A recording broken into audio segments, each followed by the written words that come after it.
Welcome to Mrs. E English Skills. I'm Mrs. E and today we're looking at AQA GCSE English Language, Paper 2, Question 2.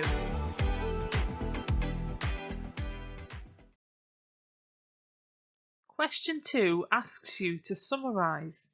But what is a summary? A summary is a brief statement or account of the main points of something. Let's look at a sample question. You need to refer to source A and source B for this question. The children at the cinema in source A and the children at the factory in source B have different experiences of childhood. Use details from both sources to write a summary of what you understand about the different experiences of the children. 8 marks. Let's highlight some key information in this question. First of all, it's important to remember you need to refer to source A and source B for this question. So you will have to look at both sources in the paper. Then you need to make sure you're looking for the children in the cinema in source A and the children at the factory in source B. And you need to identify the information that shows that they have different experiences of childhood. Then you need to make sure in your answer you use details from both sources. So that's just another way of saying evidence from both sources to support the different experiences that they have. And then you need to write a summary of the different experiences of the children. As it's only worth 8 marks, it's not going to be as detailed as question 3, which we'll look at in another video. So how do we approach this question? Well, you need to make a point from each text, backing them up with good quotations as evidence, then clearly explain how this shows the difference between them. You can then develop your points. How do we write a good quality answer? That develops the points that you make. By using the point, evidence, explain, develop, structure.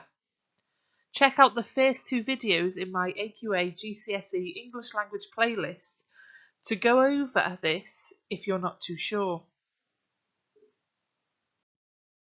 Let's have a look at the sources that go with this question, starting with source A. Source A is an extract from Clive James's autobiography published in 1980. Here he writes about going to the cinema as a child in Australia in the 1940s.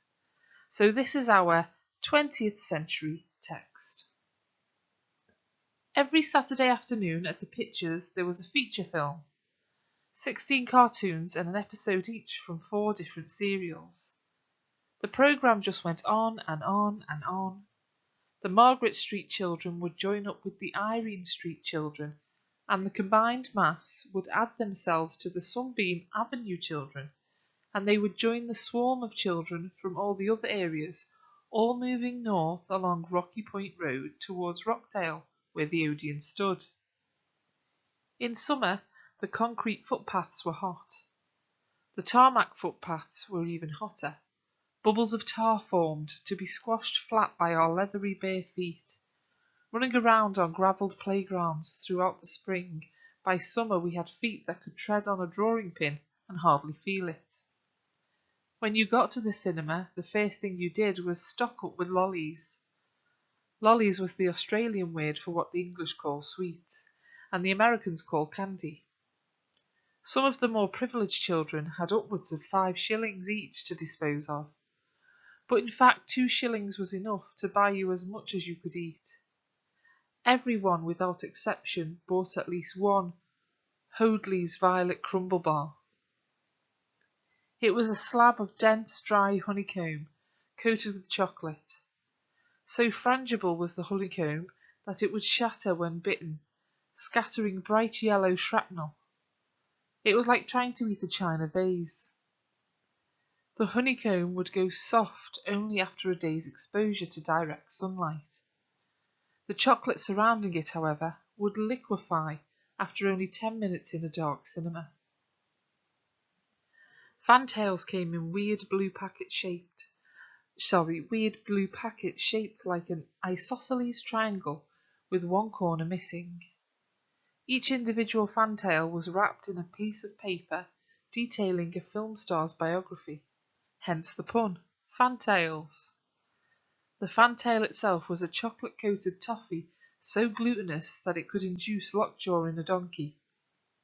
People had to have their mouths chipped open with a cold chisel. One packet of fantails would last an average human being forever. A group of 6 small boys could go through a packet during the course of a single afternoon at the pictures, but it took hard work and involved a lot of strangled crying in the dark. Any fillings you had in your second teeth would be removed instantly, while children who still had any first teeth left didn't keep them long. The Star Lolly, outstripping even the Violet Crumble Bar and the Fantail in popularity, was undoubtedly the Jaffa. A packet of Jaffas was loaded like a cluster bomb with about 50 globular lollies the size of ordinary marbles. The Jaffa had a dark chocolate core and a brittle orange candy coat. In cross-section it looked rather like the planet Earth. It presented 2 alternative ways of being eaten, each with its allure. You could fondle the Jaffa on the tongue until your saliva ate its way through the casing, whereupon the taste of chocolate would invade your mouth with a sublime, majestic inevitability. Or you could bite straight through and submit the interior of your head to a stunning explosion of flavour. Sucking and biting your way through 40 or so Jaffas while Jungle Jim wrestled with the crocodiles on screen, you nearly always had a few left over after the stomach could take no more. The spare Jaffas made ideal ammunition. Flying through the dark, they would bounce off a child's skull with the noises of bullets hitting a bell. Everyone either ate steadily or raced up and down the aisles, or to and from the toilet, or all three. The uproar was continuous, like Niagara Falls. Meanwhile, the film was unreeling in front of us. So let's write an initial summary of this source. Looking at all the evidence that we've been given, and highlighting some sections, I can say that the children are having a lot of fun, eating copious amounts of sweets while unsupervised at the cinema. They are racing up and down the aisles and throwing sweets like bullets, making a lot of noise. Let's look at source B. This extract is from a magazine article published in 1868. The writer explains how sweets were made and decorated in Victorian England. So this is our 19th century text. The last thing a child asks is how the sweet it snaps up with such eagerness is made. Yet the manufacture of these delicacies, or should I say necessities, of the nursery is a thing worth witnessing. A marvellous change has come across public opinion respecting sugar and sweets of all kinds. They used to be denounced by tender mothers as trash and messes, and possibly because they were so denounced, they tasted all the sweeter to the little ones. Now we would not wish to make taboo that which delights young taste buds the most. In moderation, there is nothing more wholesome than sugar. It is nourishing and warming because of the large amount of carbon contained in it. In the past, sweets were not a speciality in England. There were no large factories for their production. All the higher class sweets came from France and Italy, but the introduction of steam into the process has made England the world leader in manufacturing sweets. Now sweets are made on the largest scale and are much cheaper. The basic style of old is also gone. The eye must now be satisfied as well as the tongue, even in the cheapest items. Think of a halfpenny worth of sweets done up in a ruby-coloured gelatine packet. It is true that some of the more showy sweets made in the past were colourful, but it was metallic colour containing the most virulent poisons. The famous scientist Dr. Hassel's analysis of this painted confectionery, published some years ago, exposed the villainous manner in which this vividly coloured confection was made attractive to children by poisonous paint. The brighter the hue, the more deadly the sweet. The brilliant green, for instance, with which the confectionery was adorned, contained copper toxins. It is easy to understand the bad name sweets acquired when thus made up. But doubt many young children were absolutely killed by excessive eating of these artistically poisoned candies. Dr. Hassel has heroically delivered us from this source of danger to our precious children. Nothing but harmless vegetable colours are now used, which, if not so brilliant as metallic ones, are quite safe. Today it is wrong to use metallic colour in confectionery. However, it is just possible that some of the old sweets may still be for sale, so I bid parents beware of any sweets with vivid greens and reds, for they are sure to be poisonous. Young girls are largely employed in the sweet-making trade. They are quick and stick well to their work, but they have a sweet tooth and empty stomachs, and so help themselves to sweets pretty freely. As it is impossible to stop petty pilfering, the workers are given liberty to eat as much as they like, although the employers reduce the already pitiful pay to account for this. In the factory which I visited, the girls certainly did not look any the worse for their unlimited consumption of lollipops, and their rosy faces gave a clear answer to the old charge against the harmful nature of the sweets. The sweets are made with the utmost speed by these little workwomen, sitting silently hunched over their benches. In one part of the dimly lit factory, I came upon the little artists, squinting as they coloured the small sugar articles under the strict scrutiny of their supervisor. It was all vegetable colour, of course, and quite harmless. There is no great artistic talent required in the colouring task that the girls undertake, and it is far too cheaply paid to be very carefully done. But however poor they may be as works of art, the sweets are most wholesome. This, as we have said before, was far from being the case a few years ago, before Dr. Halsell turned detective officer for the good of our little ones. Before we summarise this source, let's have a little reminder of the question. You need to refer to source A and source B for this question. The children at the cinema in source A and the children at the factory in source B have different experiences of childhood. Use details from both sources to write a summary of what you understand about the different experiences of the children. When we're looking at the source, we need to make sure we only pick out information about the children at the cinema and the children at the factory. So where does it talk about the children at the factory in source B? The source only talks about the children at the factory, the young girls who work at the factory, from line 28 onwards. So make sure when you're looking for evidence and you're looking for the comparison to write your summary, you don't use anything from above these lines. This is why it's so important to highlight the key parts of the question, to ensure that you don't make any mistakes where you pick out irrelevant information to what the question is asking. When my students used this as a mock exam, there were a lot of students who made mistakes because they hadn't identified the correct part of the source material in order to locate their evidence. So, just using the relevant section, let's write an initial summary. So, using the evidence presented in front of us, I can summarise that the children are employed in a factory, they are strictly supervised and are silent while working, although they are allowed to eat as many sweets as they like. They are quite poor with empty stomachs as they are not paid very much. So how does that compare to source A? Here's a reminder. The children are having a lot of fun, eating copious amounts of sweets while unsupervised at the cinema. They are racing up and down the aisles and throwing sweets like bullets, making a lot of noise.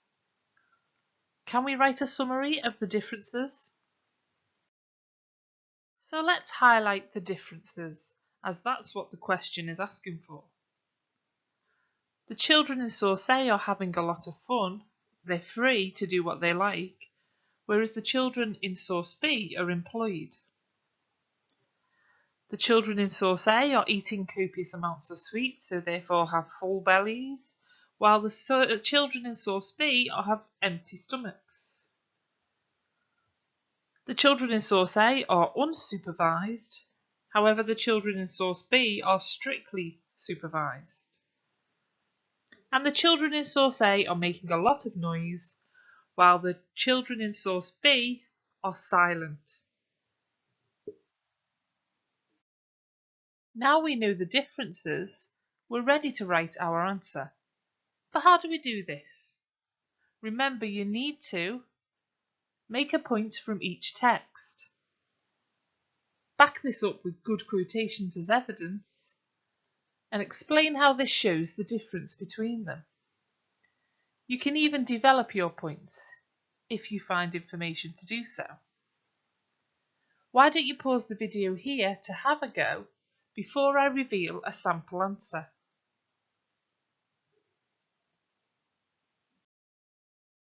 So let's look at a sample answer.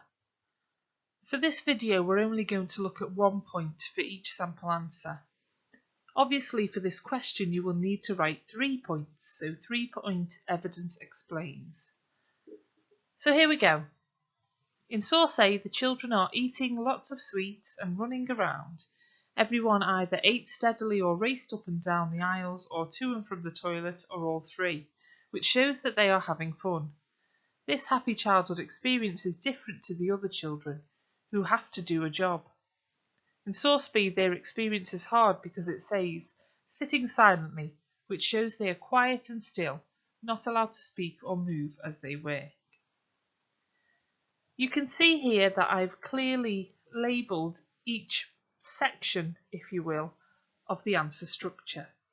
So my points are in red, the evidence is green, the explain is in blue, and the purple is the comparison with the other text. This is an okay answer. What grade do you think it would get? Well, the grade that this would get is a grade 3 to 4. Shall we have a look at another? Okay, so this sample answer is: the children in source A have a wild, carefree experience of childhood. They are naturally and physically active as they raced up and down, or all three, with no real direction or purpose, enjoying the freedom of a complete lack of parental control and no obvious adult supervision. This carefree and irresponsible experience is in complete contrast to source B, where the child factory workers do not have the same freedom or rights. Their childhood consists of being forced to earn money and being responsible for supporting themselves and their families. Their enforced stillness as they work, sitting silently, shows that they are physically and verbally restrained by the more powerful adult supervisor, conveying a depressing and subdued experience. This answer is obviously worth more. It's a more quality or a better quality answer because it uses a lot of sophisticated language. The way it intertwines its point, evidence, explain has a really good flow to it and doesn't seem disjointed. What grade do you think this would get? Well, this is top band, so grade 8 or 9. How did you do with your answer, and how does it compare to these two examples?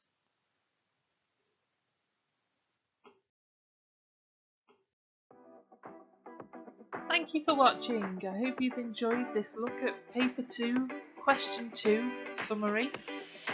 I hope you found it useful, and especially as I'm recording this video, we are very much coming into exam season, with paper 1 just a short week away and paper 2 a couple of weeks away.